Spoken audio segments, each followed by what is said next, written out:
paglakaw ibabaw sa tubig. Tinuod dili kani siya nag-inusara nga hitabo nga diin nagpakita nga ang Ginoo labaw gayud sa kinaiyahan, the Lord over nature. Tama kani sa hanjo samahan kaniadto iya man gipikas ang dagat paglabang nila ni Moises kaya dito sa Red Sea. Labang sila. Kanya ang nagkukol kanila natabunan hinuon sa mga tubig. O daghan pa mga kagayunan, bisan gani panahon na lang ni Kristo, nagpakita gud siya nga dunay siya gahom, ibabaw, labaw, gayud sa kinayahan. Sa dihang nisakay siya, uban sa mga apostoles, kay kusog-kusog gihapon ang ilang sakayan, niya gipukaw siya, kay naghigda naman siya dito sa sakayan, ulin sa sakayan, ipukaw niya sila, nila siya, gingnan, baka mahadlok Ginoo, na? Manang ningon siya, hunong, o may hunong po. Karon lain na sad. Ang Ginoo nga ibabaw, Lord over nature, ang gahom ibabaw sa kinayan. Nga din, lakaw siya, dili sa tubig, kundi ibabaw gyud sa tubig. Gani, duha sila ang nakalakaw sa tubig. Si Pedro nakalakaw sa kadugayan na unlod. Nalain pa, mara pakapin nga milagro, ang hangin milurang, linaw na gyud kaayo. So maning hitabo si Kristo nini bago lang siya kaon sa mga 5,000 ka mga tao. Pinagi lamang sila ka 5 lamang ka pan, 2 ka isda. So katingalahan gibuhat, nakapangutana siguro ang mga tinunan, kinsa magyugha ni siya. No? Nga giapil-apil man tayo niya nga mapakaon sa 5,000 ka mga tao. Kita pagigipahipo sa sobra. Managyod, kay bulong nila sa ilang kagalingon, kabahin ni Kristo. O niya, humanad to, lakaw siya. To sa kakapoy kaha, wa siya mo pahulay. Kundi nilakaw siya sa bungtod, dili kayo sa pagpahulay, kundi dili sumapapag-ampo. So nakita niya ang kaluya na sa mga apostoles. Muna nga, gipalakaw niya, gipasakay niya sa sakayan, gipauna siya sa pikas dapling, tamping, sa kalay. So, dan ang nagtabo nga, gikuso-kuso niya ang sakayan dito na sa laod. Pagka alas 3 na, nilakaw siya sa tubig. So muna nga hitabo nga sumapa nila, nangahadlok sila, kay tiyaw mo bago pagalitan nagpalakaog 5 libo ka tao, 5 lang ka paan, 2 lang ka isda, niya nasa ni. So marag nahadlok kay sila pa, kay dagto siya nga ghost. Anay multo para nila. Mas nahadlok sila, mas nalisang sila kay pagkakita nga si Kristo di ay kadto. So mas nalisang noon sila na. Kaya mo niya daghanan kay tao nakapakaon karon, nagpakaon sa laing gahom unsa makakani karon ang dangatan. Si Pedro, kaya Pedro impulsive kay na siya, kanabang mabuhat biya siya nga way hunahuna. Kalitan lang kay na siya, wa hunahuna ang sa dangatan, wa hunahuna ang pikto, wa hunahuna gyud na. Ningon siya, palaktak ko. Kristo ay sa dali, lakaw diri. So ang pangutana, unsay natabo ni Pedro, naunlod. Ang pangutana, nganong naunlod man siya.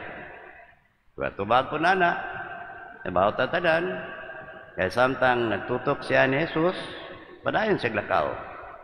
Samtang milingiw siya ni Jesus, Kaya lagi nahadlok sa dako kayong baod, nagkaunlod siya.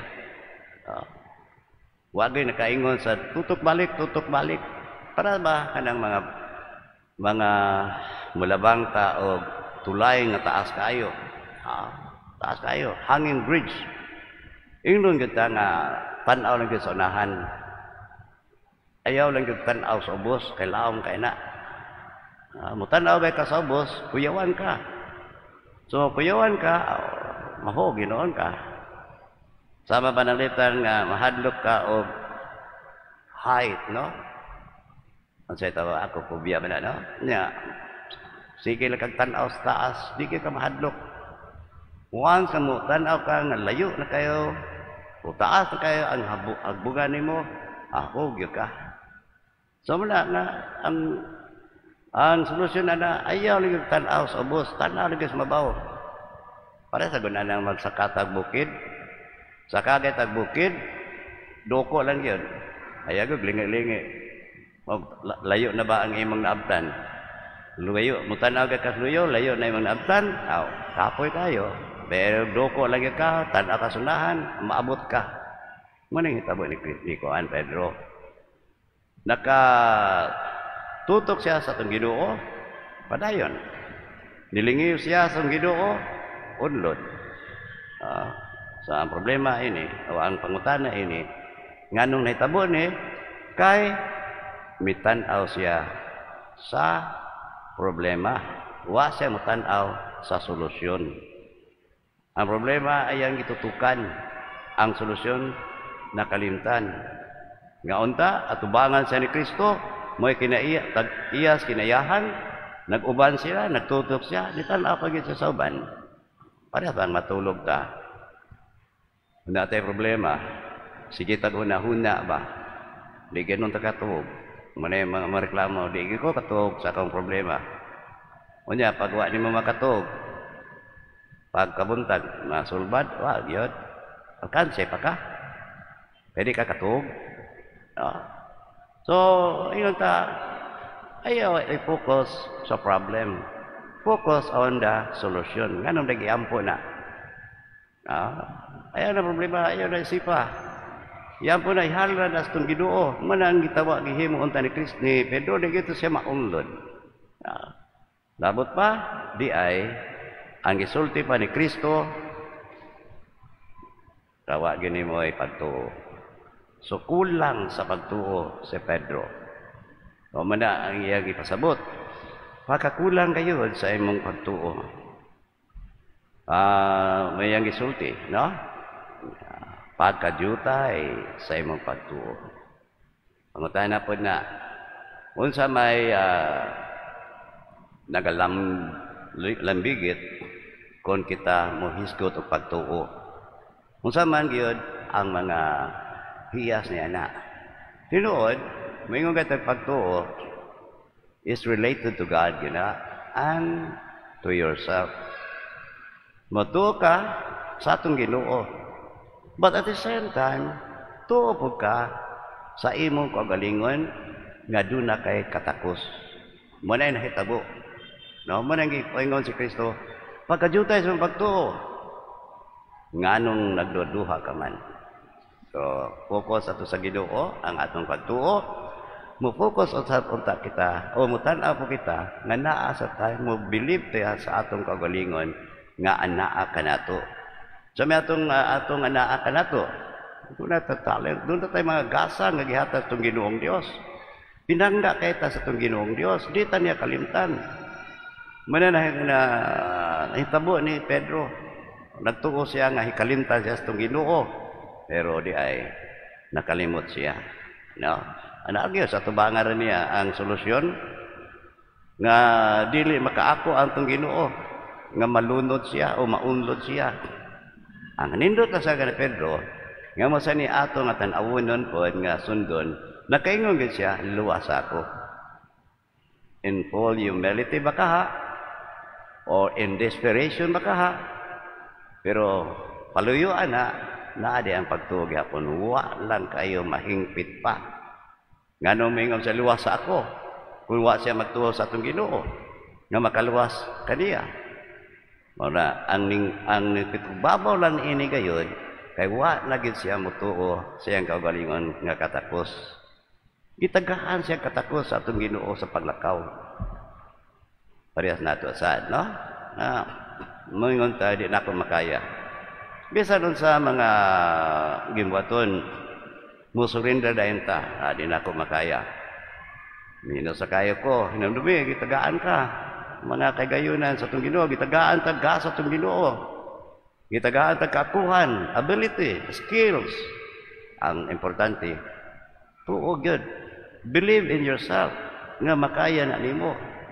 Kaya once you believe in yourself, may bawang ka, nga dili nimo ha. So, nagpadayag sa ka sa pagtuo sa Ginoo di ay. So, say, malain-lain na to, matagsa-tagsa ka na to, padayag ka itong pagtuo Ginoo, mapadayag ka sa pagtuo sa itong kagalingon, pero sometimes, usually, might happen na, intermingle na siya. Madunga na siya.